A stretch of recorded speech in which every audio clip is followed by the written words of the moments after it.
এক ধনী মেয়ে সত্যিকারের ভালোবাসা খুঁজতে প্রতিদিন ভিখারির ছদ্মবেশে রাস্তায় বসে।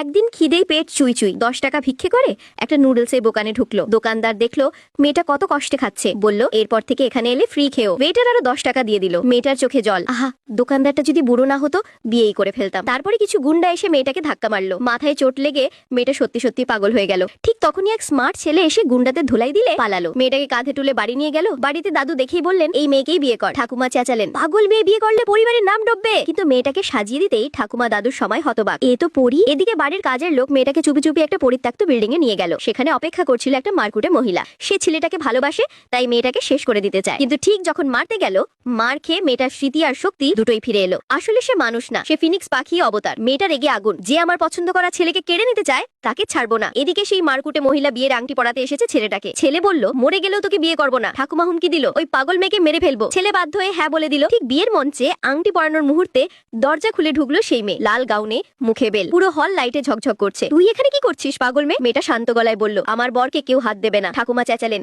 এক্ষুনি ওকে বের করে দাও। মেয়েটা হেসে বলল আমি যদি বলি আমি এই পৃথিবীর সবচেয়ে পুরনো ফিনিক্স তাহলে কি করবেন? তারপর একটা হাত তুলতেই দূর থেকে শোনা গেল হাজার হাজার গাড়ির শব্দ। দেশে বিদেশের বড় বড় পরিবারের লোক এসে মাটিতে হাঁটু গেড়ে বসলো আর বলতে লাগলো আমরা আমাদের পূর্বপুরুষকে স্বাগত জানাতে এসেছি। ঠাকুমা ভয় কাঁপছেন। মেয়েটা এগিয়ে এসে বলল আজ থেকে এই বাড়ির মালিক আমি, আর যে আমার বরের দিকে তাকাবে তার চোখ থাকবে না।